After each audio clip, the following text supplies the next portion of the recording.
In today's video, I'm going to be giving you guys the ultimate guide to getting a 1560 or above on the SAT. I'm going to start this video off with talking to you guys about my history with the SAT to give you guys some context.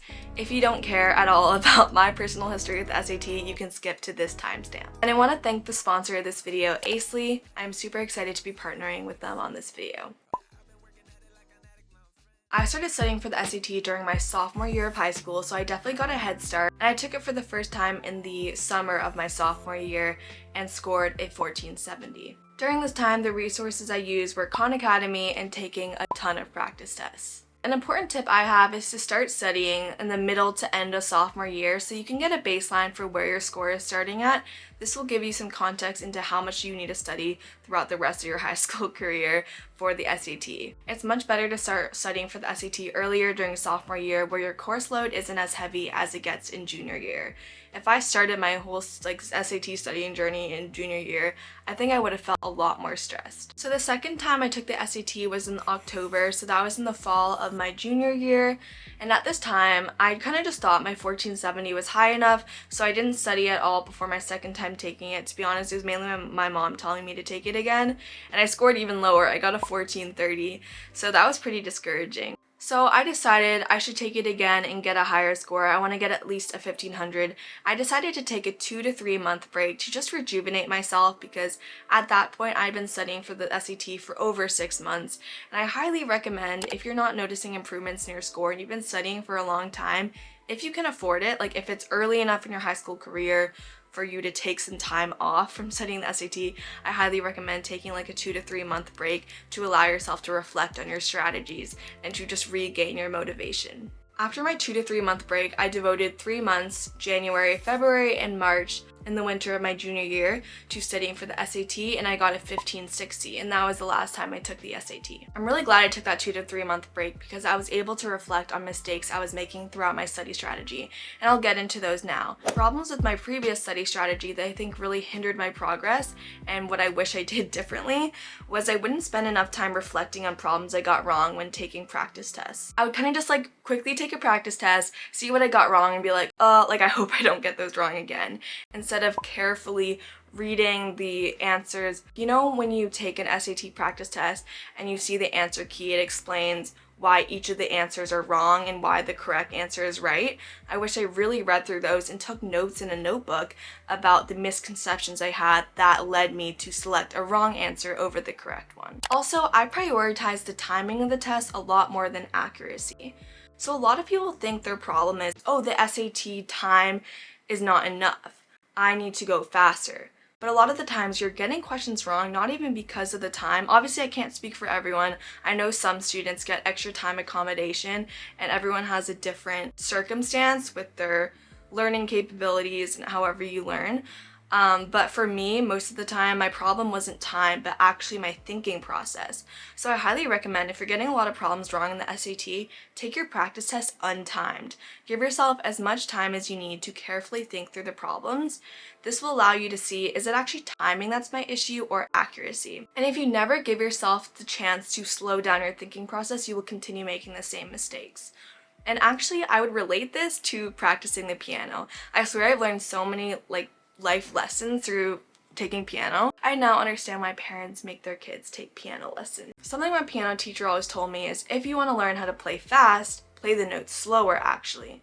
Because in piano, if you're going to be playing the notes like really fast just to get them fast, but you're making all these mistakes, your brain is going to start making these like circuits and patterns where you actually get used to playing the notes incorrectly. So that's why it's so important to actually slow down your playing so that your accuracy is high, and then you can slowly speed up, but you have like muscle memory actually playing the notes correctly. It's similar when studying for the SAT. If you just rush through the problems and only prioritize finishing it on time, then you're going to keep on making the same mistakes. But if you slow down, this will allow you to like nail down accuracy, and you'll slowly be able to speed up your thinking process over time. Now let's talk about your SAT mindset. This is surprisingly really important. Don't limit your expectations of what score you can get. In the beginning of my SAT journey, I reserved getting above a 1500 to only like the top students, people that just get 5s on like 10 AP exams, people that got all A's, and I didn't think that it was something that I could get. Let me just tell you, your SAT, I would say, has a very little correlation to your actual GPA. Studying for the SAT is a whole new skill in itself. There are a lot of students with a really high GPA that struggle on the SAT. And there are a lot of kids that have a mid GPA that do really well on the SAT, because they learn how to crack the game that is the SAT. And let me especially say that on the English section, a lot of people get into a fixed mindset that they can't possibly improve it and that the answers are subjective or whatever.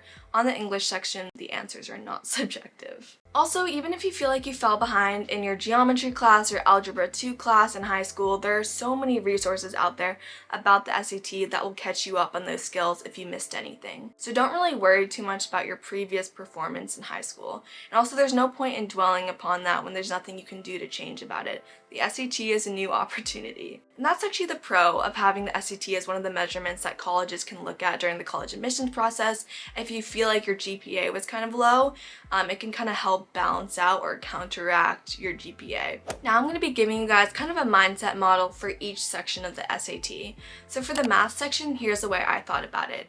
I thought about it in there's 20 to 30 different problem types on the SAT. For each of the problem types on different SAT tests, the numbers are just going to be changed, but essentially it's going to be the same process when completing the problem. I actually saw this TikTok, I wish I could reference a specific one, but it was this guy who was offering a PDF with 30 problem types on the SAT. If you're able to master these 20 to 30 problem types and processes on the SAT, you'll be pretty set to consistently score an 800. Here's the mindset that really helped me for the English section. I remember that the answer will always be in the text, and here's what I mean by that. Most of the conclusions that you will draw from an English passage are just sentences that are reworded. What I mean by this is that most of the time, if you get a question on the English section that isn't asking you about a specific passage, but let's say it's asking you, how does character feel based on this passage? There's definitely going to be at least one sentence that serves as evidence for this answer.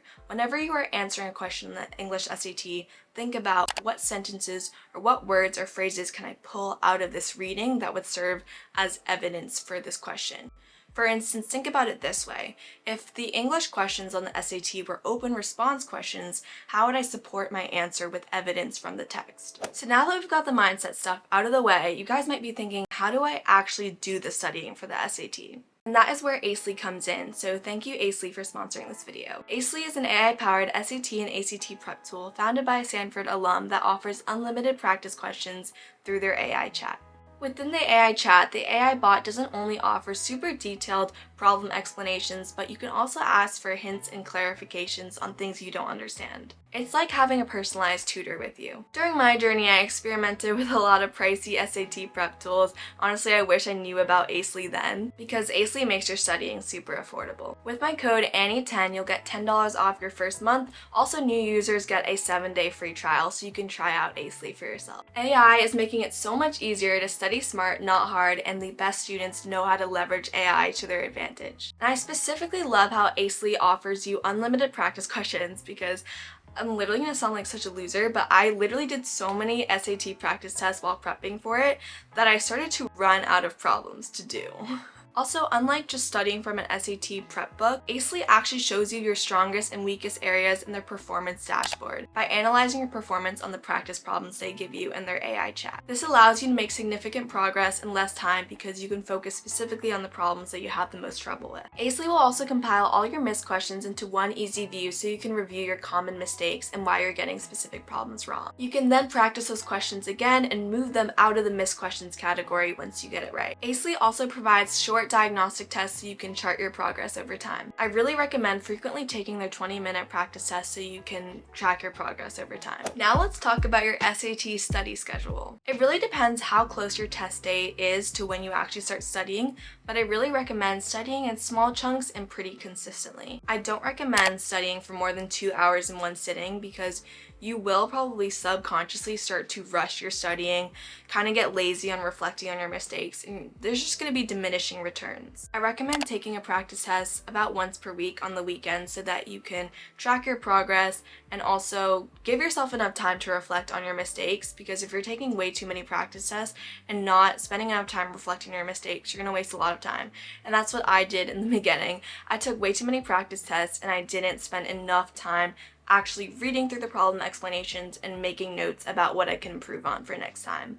Okay, when reflecting on your mistakes, be very careful when writing off a wrong answer as a dumb mistake. There's often more patterns in your thinking that actually trip you up and cause you to make a dumb mistake. Keep a notebook where you write down specific tips for yourself so you can build an arsenal of personalized tips for the SAT for yourself. For instance, if you made a dumb mistake by answering with what variable A is when the question asks what is variable A plus B equal to, then write something down in your notebook that's take an extra 3 to 5 seconds to reread the problem before starting to attempt an answer. That is so much more helpful than just writing off my mistake as a dumb mistake and being yeah, maybe I'll be more careful next time, but being kind of unclear about that. It's very easy to start saying that every mistake that you make on the SAT is just a dumb mistake.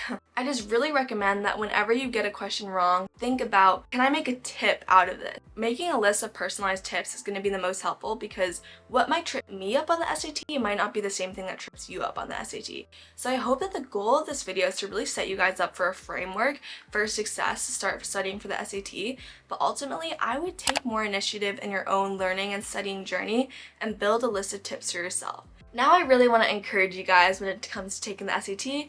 Some people are really lucky and they score super high on their first SAT, but I just want to affirm to you guys that you most likely will have to take this test multiple times, and sometimes it can be really random what score you get. It can depend on how you slept the night before, your confidence going into the test, sometimes even the test itself, and you might end up scoring either higher or lower than your practice test. Before I scored a 1560, I was kind of consistently getting a 1520 on practice tests, so I was honestly kind of shocked when I got a 1560 on the real test. Hang in tight and be patient with the process. But honestly, I wish I had ACELY when I was studying, because I think the process would have been sped up significantly. If you guys want to try ACELY, remember that you can have a 7-day free trial as a new user, and make sure to use my code ANNIE10 for $10 off your first month. I hope this video is helpful for you guys. If you have any questions about the SAT, put them down below. Also, comment any SAT study tips you have for other students so that you guys can help each other out in the comment section below. And I will see you guys in my next video.